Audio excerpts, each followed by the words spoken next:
Kelapa sawit, salah satu komoditas yang menjadi primadona Indonesia.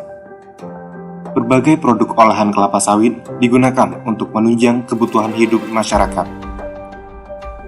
Meningkatnya permintaan kelapa sawit kerap memunculkan isu adanya eksploitasi tenaga kerja perempuan dan anak untuk menyuplai tingginya permintaan.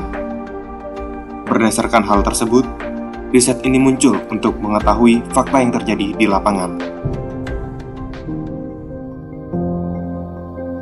Desa Mertebing merupakan salah satu wilayah yang memiliki perkebunan kelapa sawit, di mana salah satu pekerjanya adalah Budian. Awalnya saya kerja di bagian pemupukan, terus nyemprot, jadi mandor,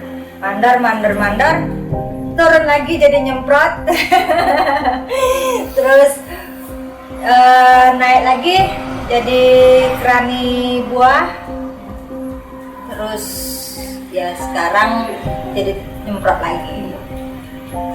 Kalau nyemprot kita tergantung dari racun. Kita tergantung dari racun. Kalau biasanya kalau Roundup itu biasanya kami pakai 300.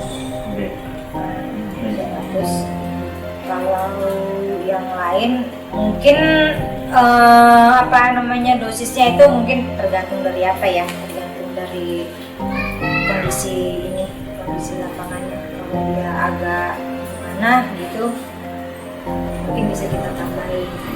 APD-nya yang dipakai itu apron, sarung tangan, sepatu. Yang didapat itu kayak gaji udah pasti. Terus udah gitu macam kayak BPJS, rumah sakit itu kan.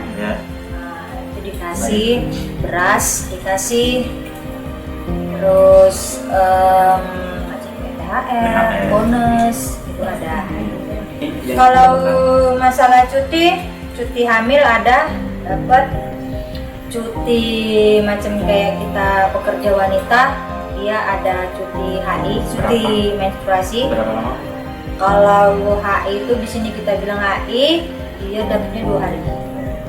2 hari dari mulai kita mulai pertama HI.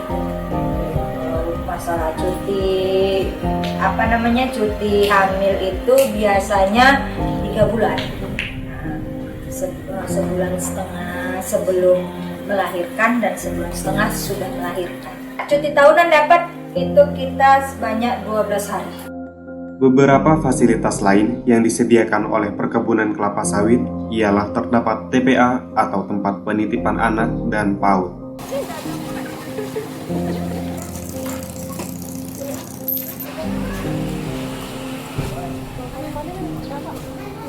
Hariannya jaga-jaga anak, kalau pagi ke sarapan sambil nengok-nengok lah pas sarapan, main-main di luar. Nanti kembali tadi ayun ya, nanti kuenya dia ya orang tuanya datang disuruhin jam berapa itu? Setengah 10.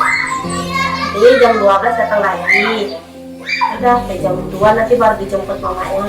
Kalau PAUD jam 8 pagi saya antarkan ke TK, nanti udah jam 10 saya jemput, nanti kemari lagi ke Pajababu.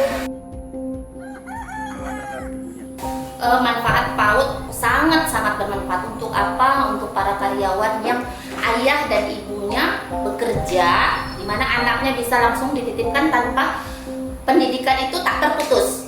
Jadi orang tua nggak bingung anaknya mau sekolah di mana, dari lingkungan rumah ke lingkungan sekolah jaraknya sangat dekat. Jadi setelah pulang dari sekolah, anak-anak karyawan bisa langsung dititipkan ke tempat penitipan anak yang jaraknya juga dari sekolah ke tempat penitipan anak itu dekat. Selain fasilitas sarana, prasarana di sini juga difasilitasi puding, makanan tambahan, gizi, vitamin, dan pemeriksaan kesehatan secara berkala. Adik-adik senang nggak di sini? Senang? Senang di sini ya. Ngapain aja kalau di sini? Main-main. Mainnya apa aja?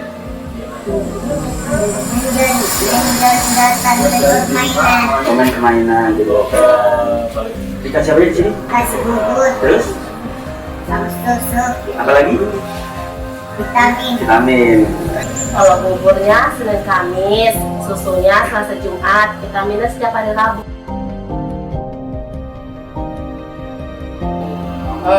Karena kalau pelatihan yang untuk anak kita lebih banyak ke anak karyawan kita, itu kita menyediakan seperti kayak tempat penitipan anak, kemudian sekolah yang terkait sama PAUD-nya, itu sebenarnya awalnya itu kita buat untuk perusahaan, tapi sekarang sudah kita serahkan sama kebun masing-masing untuk menerima anak-anak masyarakat di situ. Tetapi semuanya tetap di backup sama perusahaan. Jadi sebenarnya kalau kita jadi aneh sendiri, dulu sempat kita buat di sini anak-anak dilarang bermain di sekitar sini. Terus mereka main di mana kalau nggak di pohon kelapa sawit, ya kan? Jadi itu seperti dilematis buat kita juga, ibu-ibu. Terus mainnya di mana ya Bu? Ya namanya depan rumahnya pohon kelapa sawit gitu. Ya saya bilang susah juga ya gitu. Tapi ya namanya anak-anak, kalau mereka yang pasti tidak ada pekerjaan, itu kita komit sekali. Karena begitu masuk selalu kita cek umur berapa, KTP mana segala macam. Kalau tidak ada, kalau pekerjaan anak tidak ada, mestinya tidak ada, dan saya yakin kan tidak ada. Tapi kalau bermain di pohon kelapa sawit ada kalau itu, karena sempat difoto, jadi kita pun jadinya langsung bikin pamflet. Anak-anak di lain mereka juga jadi pada bingung, kenapa nggak boleh main di sini ya Bu? Dulu bertahun-tahun kita boleh loh di sini gitu. Selain itu, terdapat juga rumah kepompong yang merupakan tempat di mana perempuan dan anak dapat belajar untuk mengembangkan kapasitas diri. Fungsinya sebagai sarana pendidikan juga, sebagai pendidikan tambahan. Kalau untuk yang anak-anak itu tambahan seperti les komputer, les bahasa Inggris, pustakaan, itu secara gratis tanpa ada bayaran sedikit pun. Termasuk juga kursus menjahit, difasilitasin juga peralatannya, termasuk biaya untuk prakteknya juga dibiayai tanpa mengeluarkan sedikit pun. Semuanya agar bisa menambah penghasilan ibu-ibu ataupun remaja-remaja yang ingin belajar menjahit di sini, semuanya gratis. Pusat Kajian Perempuan dan Anak selaku lembaga swadaya masyarakat turut berkontribusi dalam pemenuhan hak dan perlindungan perempuan dan anak. Di Desa Martebing sendiri, PKPA melakukan program-program yaitu ada 3. Yang pertama, pengenalan CRPP kepada perusahaan, yaitu pemenuhan hak anak. Yang kedua, ada melakukan dampingan usaha, unit usaha kepada masyarakat Desa Martebing, yaitu unit usaha petani sayur. Terus ada peternak petelur, terus ada kerajinan tangan. Ketiga poin yang dilakukan PKPA di Desa Martebing itu nantinya akan dibentuk sebuah kemitraan di mana bertujuan untuk mempersatukan perusahaan desa maupun CSO yang bertujuan untuk mensejahterakan perempuan dan anak. Untuk sampai saat ini pekerja anak di perkebunan tidak ada dikarenakan perkebunan sudah melakukan peraturan-peraturan yang ketat untuk melarang anak-anak di bawah umur untuk bekerja ataupun ikut orang tuanya bekerja di perkebunan kelapa sawit. Maka dari itu PKPA memastikan hak-hak anak baik itu bermain, belajar maupun berinteraksi dengan baik dengan teman-temannya terpenuhi di Desa Martebing.